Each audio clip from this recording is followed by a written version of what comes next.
Welcome to another book talk with Tracy. Now, you might be wondering, what in the world is she going to be talking about today? This just looks like a terrible mess. Well, in fact, I was going through my drama costumes because I used to be a drama teacher, as you know. Finally, just getting rid of stuff, probably going to give some to my grandchildren for dress up and maybe sell some. When I realized that it was a great opportunity to actually talk about a play, Mutiny on Mount Olympus. So here's the play, Mutiny on Mount Olympus. It is a play based on Greek myths. It's got all the favorite Greek gods and goddesses going through lots of mayhem and mix-ups and things. And I still have the costumes from that play. So one of the things that I often used to do would be to do little drawings either for the set or the characters. And in this case, I was having a lot of fun doing some little watercolors for each of the characters. So as you can see, we have Ares, the god of war, and then there's Artemis, Apollo, Hera, Zeus, down to Poseidon, Hades, Hephaestus, who happens to be married to Aphrodite, the goddess of love. There we have Athena, Cupid, Demeter, and a few unfortunate souls, Medusa, who of course becomes a snake-headed woman, Echo, who loses her voice, she can only echo, and Arachne, who becomes a spider. Oh, and there's Hermes, he's the messenger goddess. I think that's all of the drawings that I did. There were other characters, of course, too.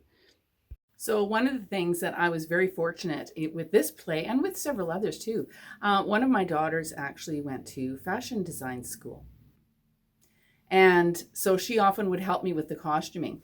So in this case, I had all of these drawings done, and so she was able to come up with what I thought was brilliant, in that many of them actually look exactly like the picture.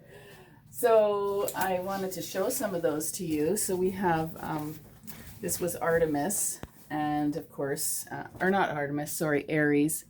And we have him up there at the top. Ares, he the god of war. That was his costume. Oops, sorry, I'm moving that around too much.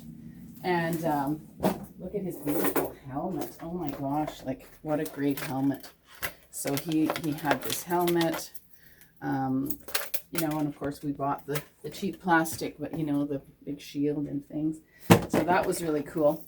Of course, I'm always scouring thrift shops for, you know, things, sandals and everything. People had to have sandals.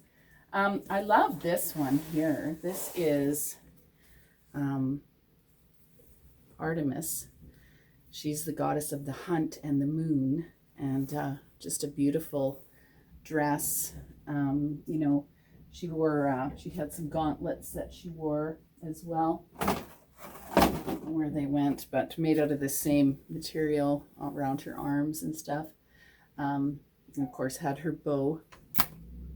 And then we had Apollo, the goddess of this, the god of the sun. And here is his beautiful shiny cape, and he's got his sun. So again, you know, he probably, I'm sure he had a silver, gold crown and things like that to go with it. Hera, this one was one we just actually bought. We found a bunch of these beautiful dresses. So it's not quite the same as the orange, but it's, you know, it's similar. She looked great anyways. And I loved how Athena looked. This is so, I mean, come on, look at her. She's just like in her picture, and a beautiful flowing dress, and her helmet was pretty spectacular as well. She gets this really great helmet with the feathers on it, you know. feathers, and of course she also had a shield, an owl on it, so it looked like what she was supposed to look like. Aphrodite, another one that we just bought. We found these nice costumes, but again, you know, it looks pretty good. Hephaestus, I have his somewhere. I think I used it as a Roman soldier in a Christmas play maybe once or whatever. And the same with Hades and Poseidon. This had lots of, you know, ratty looking, almost smoky, that trailed around him. And of course they had the wigs and the beards and stuff. And the same with Poseidon. I think that became, you know, Zeus, they all became angels or something. So I don't actually have those costumes anymore. Same with poor little Cupid. He was pretty cute. But Demeter was a lovely, she's like the goddess of the woods and things. So here is Demeter's beautiful flowing green dress, lots of chiffon and leaves. She looks so nice.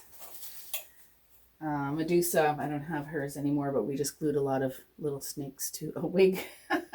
There's Echo. Echo's the girl she was a wood nymph. So hers doesn't look much like that one, but you know, in the end it ended up being good. It's a green dress with leaves on it, so that worked out well. And then we have Arachne, who was a spider. So we've got the spider. You can see when you lift up the arms, there's all the spidery parts. Of course, she had a hood and this cool kind of a I don't know, what do you call it, a collar, a web-like collar as well. Way down here, Hermes, again, most of the men, they had just a white shift, and then we had the embellishments. So again, he had a cool helmet, though. We did have the wings on his feet and his helmet. And but yeah, I think they all got repurposed again, either as angels or who knows what, something like that. But I thought it was kind of a cool thing, because it's really neat when one's vision for how you want things to look actually comes to life in such a great way. And so I was really thankful to my daughter, who helps me with the costumes. And I guess I must be sentimental, because I was having a little bit of trouble giving them away. But I think I'm ready to do that now. So my grandkids will be pretty happy to have some new things added to the tickle trunk. You know, I think the creative process is so intertwined for people, a lot of people like myself, you know, who's also an artist and a playwright, and I write books, and I enjoy music. So often theater, they're intertwined. And I think that's, you know, as creative people, that often happens. And so for me, you know, sometimes doing artwork like this is inspiring in terms of the writing as well. And as I said, you know, this does have a little bit of root in some writing. It's based on Mutiny on Mount Olympus, which you can purchase. It's available through Big Dog Plays. It's a great read, even if you don't perform it. But it was probably one of my favorite plays to produce. I was so fortunate the year that we did this, because I had 12 strapping young men who were in grade 12 who could grow beards, and it was pretty cool.